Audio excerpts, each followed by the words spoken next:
राजधानी जयपुर के करीब नारगढ़ की पहाड़ियों का जंगल पिछले एक सप्ताह से मिस्ट्री बन गया है। पहाड़ियों पर अजीब सा सर्च ऑपरेशन चल रहा है। पिछले रविवार को जयपुर के शास्त्री नगर निवासी दो भाई ट्रैकिंग के लिए जाते हैं, लेकिन कुछ ही देर बाद दोनों बिछड़ जाते हैं। दोनों अपने मोबाइल से घर पर फ़ोन करके बताते हैं कि वे अपना रास्ता भटक चुके हैं। उन्हें नहीं पता कि वापस कैसे आया जाएगा। घर वाले तुरंत पुलिस के पास जाते हैं। आनन फानन में पुलिस सर्च अभियान चलाती है। इस दौरान एक भाई की लाश मिल जाती है, लेकिन दूसरा अभी भी लापता है। अब पुलिस और परिजनों को समझ नहीं आ रहा आखिर इन दोनों भाइयों के साथ पहाड़ी पर ऐसा क्या हुआ। जयपुर के नारगढ़ की पहाड़ियाँ अपनी खूबसूरती के लिए जितनी मशहूर है, उतनी ही ट्रैकिंग और टूरिज्म के लिए भी।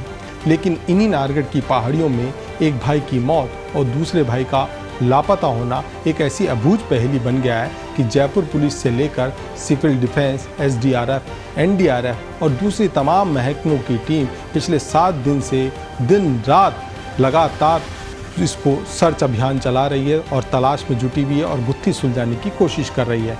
यहाँ के घने जंगलों में गुम हुए दो में से एक भाई की लाश मिल चुकी है, लेकिन दूसरे का अभी तक सुराग नहीं लगा है। सवाल ये है कि इन दोनों भाइयों के साथ घने जंगलों में आखिर ऐसा क्या हुआ जो एक खौफनाक मिस्ट्री बन गया।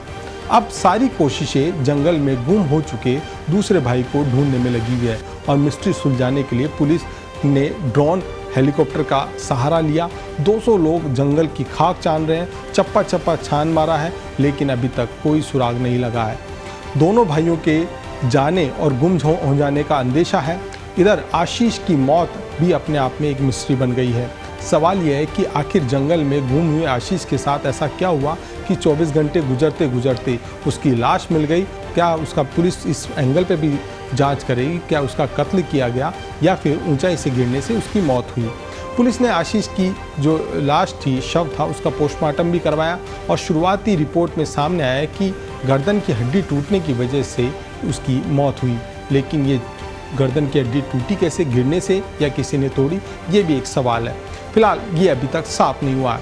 1 सितंबर से लेकर 6 सितंबर और बात करें 7 सितंबर तक 8 दिन गुजर चुके हैं, लेकिन अभी तक पुलिस को इसकी मिस्ट्री नहीं सुलझा पाई है। लेकिन पुलिस से लेकर सारी तमाम एजेंसियां के हाथ खाली है, यानी रहस्य जस का तस बरकरार है। पुलिस ने छोटे भाई का मोबाइल फ़ोन तो बरामद कर लिया है, लेकिन ना तो बड़े भाई का कोई सुराग मिला है, न ही उसके मोबाइल फ़ोन का। पुलिस ने दोनों के फ़ोन की कॉल डिटेल निकाली है, सीडीआर निकाली है और जांच भी की है। पुलिस को पता चला है कि दोनों भाई एक फाइनेंस कंपनी में काम करते थे और गायब होने के एक दिन पहले दोनों ने अपने सहयोगी से इस पर बात की थी। ऐसे में अब पुलिस इस पहेली पर भी सुलझाने में लगी हुई है कि क्या दोनों की गुमशुदगी के पीछे सिर्फ जंगल में भटक जाने की वजह है या फिर इसके पीछे रिश्तों का कोई पेच या कोई साजिश है। नारगढ़ के इन जंगलों में खौफनाक पैंथर यानी तेंदुए भी हैं। ऐसे में ऊपर वाला ना करे यदि ये मान भी लिया जाए कि गायब दूसरे भाई के साथ ऐसा कोई हादसा हुआ है, तो भी जिस तरह से छोटे भाई की लाश मिलने वाली जगह के इर्द गिर्द 3 से 4 किलोमीटर के दायरे में पुलिस और तमाम एजेंसियां खाक छान रही है, उन हालातों में भी अब तक बड़े भाई राहुल का पता नहीं चल पाया है। लेकिन लाख कोशिशों के बावजूद राहुल का कोई ठिकाना अभी तक नहीं लगा है। एक और हैरान करने वाली बात यह भी है, जिस जगह से पुलिस ने 2 सितंबर को आशीष की लाश बरामद की थी, वो भी ट्रैकिंग वाले रूट से हटकर घने जंगल के बीच है, जहां आमतौर पर ना तो कोई लोग जाते हैं, ना ही वहां जाना इतना आसान है। ऐसे में आशीष क्यों और कैसे वहां पर पहुंचा, ये भी एक बड़ा सवाल है।